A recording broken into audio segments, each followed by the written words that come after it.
मी जे म्हटलं की पंगतमध्ये डुक्कर सोडण्याचं काम केलं तर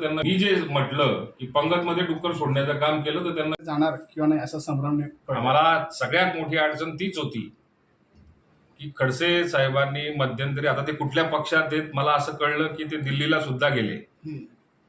बेगाने के शादी में अब्दुल्ला दिवाना असा प्रकार तो दिसतोय. त्यांना कोणी बोलवलं, सासरा म्हणून कदाचित बोलवलं असेल तर नक्की त्यांचा जायचा अधिकार, परंतु त्यांना कुठल्या पक्षाने बोलवलंय असं काही मला वाटत नाही. आणि मध्येच त्यांनी लोकसभेच्या निवडणुकीला असं सांगितलं की मी भारतीय जनता पार्टीमध्ये प्रवेश करणार आहे आणि माझं बोलणं झालेलं आहे, प्रवेश काही झालेलं नाही अजून. ते कदाचित तसं बोलले नसते तर रक्षाताईंचा 1,00,000 मतांनी त्या ठिकाणी अजून लीड वाढला असता. आमच्या स्मिता वाघांचा 1,00,000 मतांनी त्या ठिकाणी लीड वाढला असता. आमची हात जोडून विनंती त्यांना असणार आहे की विधानसभेच्या वेळी असं काही बोलू नका.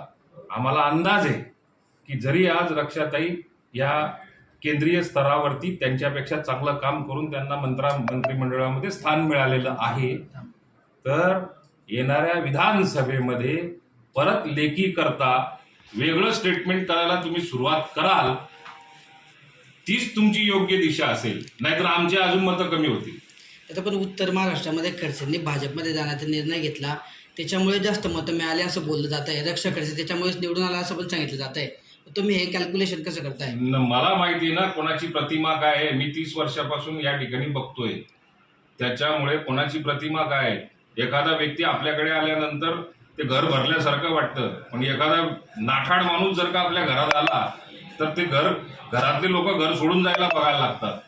म्हणून ज्या पद्धतीने कॅम्पेनिंग आमच्या पक्षाचं चाललं होतं, महायुतीचं चाललं होतं, महायुतीमधल्या प्रत्येक घटकाचं चाललं होतं, त्या कॅम्पेनिंगमध्ये याच्यामध्ये आपल्याकडे असं म्हटलं जातं खीरमध्ये मुया घाला ना काम, तसा त्यांनी तो प्रकार घाला होता. कशाला पंगतमध्ये डुक्कर सोडायचं काम केलं, लीड कमी करून टाकला त्यांनी. त्याच्यामुळे लीड कमी झाला असं म्हणायचं माझं स्पष्ट मत आहे की त्याच्यामुळे लीड कमी झाला. याच गोष्टीमुळे दादा, जसं की तुम्ही म्हटलं आता की काही लोक त्यांच्या येण्याने बाहेर पडायच्या तयारीत आहे, तर त्यांच्यामुळे त्याच गोष्टीमुळे त्यांचा भाजपचा पक्षप्रवेश थांबला. मी मुळात हे वाक्य याच्याकरता बोललो की त्यांचं म्हणणं असं मध्यंतरी असं होतं की भारतीय जनता पार्टीलाच ते आता तत्वज्ञान शिकवायला लागलेले होते. भारतीय जनता पार्टीला तत्वज्ञान असं शिकवलं त्यांनी मधल्या काळामध्ये की राष्ट्रवादी काँग्रेस आणि शिवसेना फोडण्याचं काम देवेंद्र फडणवीस साहेबांनी केलं आणि म्हणून महाराष्ट्रामध्ये हे वातावरण तयार झालं.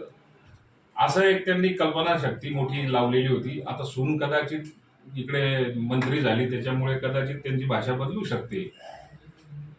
आता ते जर का तसं लॉजिक लावू शकतात, त्यांना कोणी सांगितलं असं लॉजिक लावायला? तर वस्तुस्थिती तर ही होती की तुम्ही या ठिकाणी भारतीय जनता पार्टीमध्ये मी जबरदस्ती घुसतोय, हे स्वयंघोषित घुसणारा कार्यकर्ता म्हणून जी तुम्ही भूमिका निभावली ती लोकांना आवडली नाही आणि लोकांनी त्याच्यामुळे 1,00,000 मतं आमचे कमी झालेली. भाजपवर टीका केली दादा म्हणून त्यांचा पक्षप्रवेश रखडला आहे का? मग आता तुमच्यापर्यंत काय माहिती? भाजपवर टीका केली त्यांनी म्हणून पक्षप्रवेश रखडला का त्यांनी? ते भारतीय जनता पार्टीच्या नेत्यांना माहिती. खरोखर पक्ष दिल्लीत चर्चा झाली, पण गल्लीत काही अजून त्याच्याविषयी अशी चर्चा झाली नाही किंवा माहिती नाहीये. ते भारतीय जनता पार्टीने त्यांना घ्यावं नाही घ्यावं तो त्यांचा प्रश्न आहे. पण युतीमध्ये 2 पक्ष फोडून मग आपलं नुकसान होत असेल असं जर का त्यांचं म्हणणं असेल तर काही लोकांना पक्षात घेऊ नये असा सल्ला आमच्या युती म्हणून काही नेत्यांना असणार. आज ते दिल्लीला गेलेलं आहे, नेमकं ते सुनेच्या शपथविधीसाठी गेलं या भाजपच्या प्रवेशासाठी गेलं असं वाटतं आपल्याला? मला असं वाटतं की सुनेने सुद्धा कदाचित त्यांना बोलवलं असेल की नाही, मला शंका आहे. ते सुनेच्या शपथविधीला जाऊ शकतात, गेलंही पाहिजे. त्याच्याबद्दल त्यांचा आज आनंदाचा दिवस आहे, त्यांना खूप खूप शुभेच्छा आहेत. पण भारतीय जनता पार्टीकडनं त्यांना निमंत्रण केलं असेल असं काही मला वाटत नाही. भाजपने जर त्यांना सामावून घेतलं तर त्यांच्यासोबत काम करणार का? आता महायुतीमध्ये समजा जर का काही लोक आपल्याला नसतील आवडत तरी सुद्धा काम करायची वेळ आली तर करावंच लागतं. त्यांचं स्वागत नक्की करू आम्ही. पण मी जे म्हटलं की पंगतमध्ये डुक्कर सोडण्याचं काम केलं तर त्यांना विरोध सुद्धा आमच्याकडनं होईल. कार्यकर्ते म्हणून स्वागत करणार का नेते म्हणून? ते कार्यकर्तेच राहतील. ते पहिल्यांदा त्यांचा पक्ष बदलला ना. आता राष्ट्रवादी काँग्रेस पक्षामध्ये मीच त्यांना घेऊन गेलो होतो. आमदार बनवण्याकरता सुद्धा मीच प्रयत्न केलेले होते.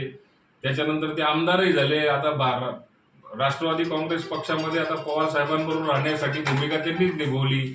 त्याच्यानंतर आता परत भारतीय जनता पार्टीमध्ये जाण्याचं जर का त्यांची भूमिका असेल, ते आमदार म्हणून थोडी जातील, कार्यकर्ता म्हणून जाऊ शकतात. आता एक याच्यावर असं सांगायचं दादा की तुम्ही जे सांगितलं आता की स्वतःहूनच एकनाथ खडसे भाजपमध्ये जायच्या गोष्टी करतायत, त्यांना भाजपच्या वरिष्ठ नेत्यांकडून कुठलीच माहिती नाही आहे किंवा भाजपच्या नेत्यांशी त्यांचं बोलणं पण झालेलं नाही, हे फक्त त्यांनी मग सोन्यासाठी केलं आहे का?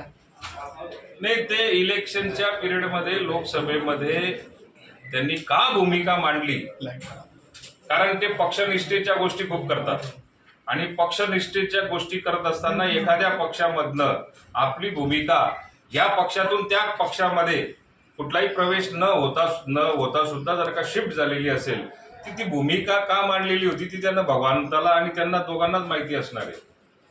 आम्हाला पूर्ण कॉन्फिडन्स होता की आमच्या महायुतीतले दोन्ही उमेदवार हे खासदार म्हणून जातील. ते आले असते तरी जाणार होते, ते नसते आले तरी सुद्धा जाणार होते. फक्त आमचा लीड त्यांच्यामुळे कमी झाला.